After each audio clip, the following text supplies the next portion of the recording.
इस साल के बजट में डेली वेजर्स कॉन्ट्रेक्चुअल मुलाजमीन के लिए कोई खुशखबरी नहीं है, ना ही एनवाईसी, ना ही रैबरिक हिल, ना ही रैबरिक जंगलात और ना ही जो बाकी वोकेशनल टीचर्स हैं उनके लिए है। ये बजट जो है, ये बजट सिर्फ एक लिमिट तक ही है, ऐसा कहना है अपोजिशन का। महाराज मलिक जी, आप इस बजट को कैसे देखते हैं? इस बजट में 200 यूनिट बिजली दी जाएगी, लेकिन सिर्फ एएवाई लोगों को दी जाएगी, जबकि बीजेपी के लोग कहते हैं कि एएवाई की पॉपुलेशन जो है वो 1.5% की है।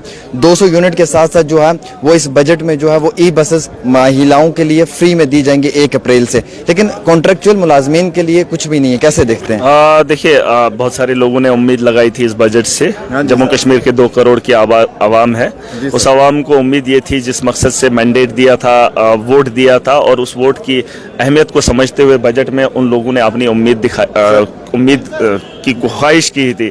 लेकिन मैं आज खुद भी वही सोच रहा हूं कि बजट के अंदर उस चीज़ पे बात नहीं हुई, उसके बारे में सोचा ही नहीं गया है। कैजुअल लेबर जो कई सालों से अपनी ज़िंदगी जो है, अपनी ज़िंदगी का मकसद उन्होंने उसी डिपार्टमेंट के अंदर लगाया, लेकिन आज उन लोगों के बारे में जो है बात नहीं हुई है। मुझे खुद अफसोस है, चाहे वो छोटे तबके के मुलाजिम हैं, किसी भी डिपार्टमेंट के मुलाजिम हैं जो टेम्परेरी बेसिस पे काम कर रहे हैं, उन्होंने अपनी ज़िंदगी दी, अपना वक्त दिया है, अपना वजूद दिया है। दुनिया के अंदर उनको एक ही बार मौका मिला था और वो मौका उन्होंने अपनी जिंदगी जो है उन डिपार्टमेंटों में दी, और उस डिपार्टमेंट ने क्या किया कि आज जो है बजट में उनके बारे में, मुस्तकबिल के बारे में, उनके परिवार के बारे में या उनके फायदे के बारे में बजट में बात की। एएवाई लोगों को जो है वो 200 यूनिट बिजली मिलेगा। एएवाई कितने ही लोग हैं जम्मू कश्मीर के अंदर? फिलहाल अगर आप देखेंगे हर ब्लॉक के अंदर आपको मिलेंगे 20 या 30 लोग, है ना। तो बहुत सारा तबका जो है वो छूट गया है। मुझे लगता है बीपीएल कैटेगरी तक जो है ये इस बात को लेना चाहिए, इस बात पर भी जो है थोड़ा बहुत बात होनी चाहिए। और बजट में उमर साहब को शायद अगर ना बोला हो आंकड़ा एएवाई लोगों का कितना है,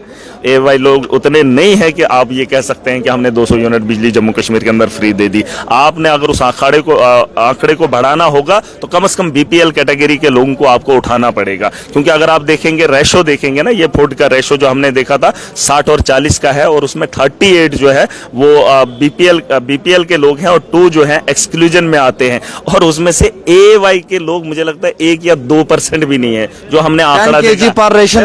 वो भी एएवाई को मिल रहा है। मैं वही कह रहा हूँ, 60 वो एनपीएचएच के हैं और दूसरे हैं वो 38, और 2% कोटा जो है वो एक्सक्लूजन में आया, ये जब पीछे बने थे राशन कार्ड, और उसमें एएवाई बहुत कम लोग हैं, बहुत रियर केसेस हैं, और आप उनको फ्री राशन देंगे या उनको बिजली फ्री देंगे, ये जरूरी नहीं है। मैं चाहता हूँ कि इस बजट में थोड़ा सा एक बार फिर देखा क्या था बजट में? अच्छा क्या? देखिए, बजट में अच्छा ये था कि बुजुर्ग हमारे हैं, उसमें 2000 अगर उनको पेंशन दे रहे हैं या 1500 की पेंशन लोगों को दे रहे हैं, और उसके अलावा जो यहाँ पर बताया है 4 लाख की रिक्रूटमेंट। और सबसे बड़ी बात जो है, जो मुझे अच्छी लगी, अगर आप पूछ रहे हैं कि बजट में अच्छा क्या है, उसमें आप देखेंगे 2000 के आसपास जो गवर्नमेंट स्कूलों को बेहतर बनाने की नए इंफ्रास्ट्रक्चर के तहत जो है गवर्नमेंट स्कूलों को बनाया जाएगा, और डिस्ट्रिक्ट के अंदर हॉस्टल खोलने की बात की। और सबसे बड़ी अच्छी बात यह है कि टूरिज्म को बढ़ावा देने के लिए जो बजट में बात रखी गई, उससे मुझे खुशी है। मैं चाहता हूं कि अगर आज जो है लोगों की बेहतरी के लिए बात नहीं हुई, लेकिन जो टूरिज्म को बढ़ावा मिलेगा, जैसे खेलो इंडिया की बात हुई है, उसके अलावा जो है पावर प्रोजेक्ट्स की बात हुई है,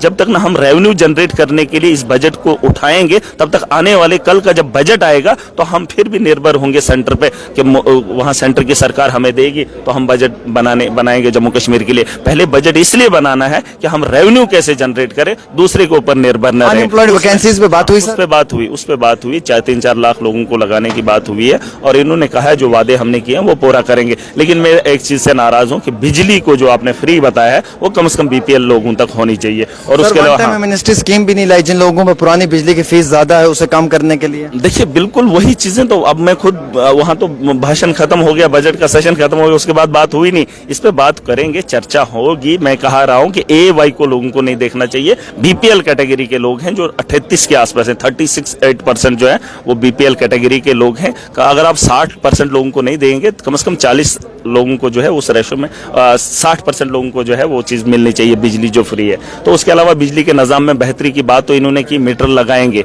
रीडिंग करेंगे। मैं तो कहता हूं कि आज कुछ फैसले ले लेने चाहिए सरकार को। अब सरकार क्या कहेगी, सरकार में बैठे लोग क्या कहेंगे, अपोजिशन के लोग कितना है इनको पकड़ पाएंगे। सवाल पूछूंगा, उमर अब्दुल्ला कह रहे हैं कि स्मार्ट मीटर लगने के बाद ये रेवेन्यू जनरेट किया जाएगा, बूस्ट किया जाएगा रेवेन्यू को, और स्मार्ट मीटर्स के लगाने के बाद ही जो है वो 200 यूनिट जो है वो बिजली भी फराहम की जा सकती है। देखिए अगर आप देखेंगे लेंथ लोड बहुत है, अगर मीटर लगाने के बाद ये 200 यूनिट फ्री देंगे, आप मुझे बताओ फिर जम्मू कश्मीर के अंदर रीडिंग किस तरह पे हो रही है, इस वक्त किस तरह पे हो रही है, किस तरह पे लोगों को जो है पैसे की वसूली हो रही है, किस तरह पे जो है लोगों के घरों में बिल दिया जा रहे हैं। वही तो मैं कह रहा हूँ कि 2 कमरों में भी 500 रुपया आ रहा है, 3 छत वाली बिल्डिंग पे भी 500 या 1000 रुपया आ रहा है। तो क्या फर्क है, आप सबको बीपीएल कैटेगरी को फ्री कर दो, आपको मीटर लगाने की क्या जरूरत है। बीपीएल कैटेगरी वाला आदमी है ही बेचारे 2-4 कमरों पे मुश्तमिल है, उस आदमी को फ्री करो। एपीएल कैटेगरी को देख लो, जैसे आपने कहा एएवाई नहीं चलेगा, बिजली को अगर आपने फ्री करना है तो कम से कम बीपीएल कैटेगरी के लोगों को। चलिए बहुत बहुत शुक्रिया। हमारे साथ जो थे वो महाराज मलिक जी हैं, एमएलए डोडा थे, जिनसे हमने खुसूसी बातचीत की और उस बातचीत के अंदर आज के बजट के ऊपर जो है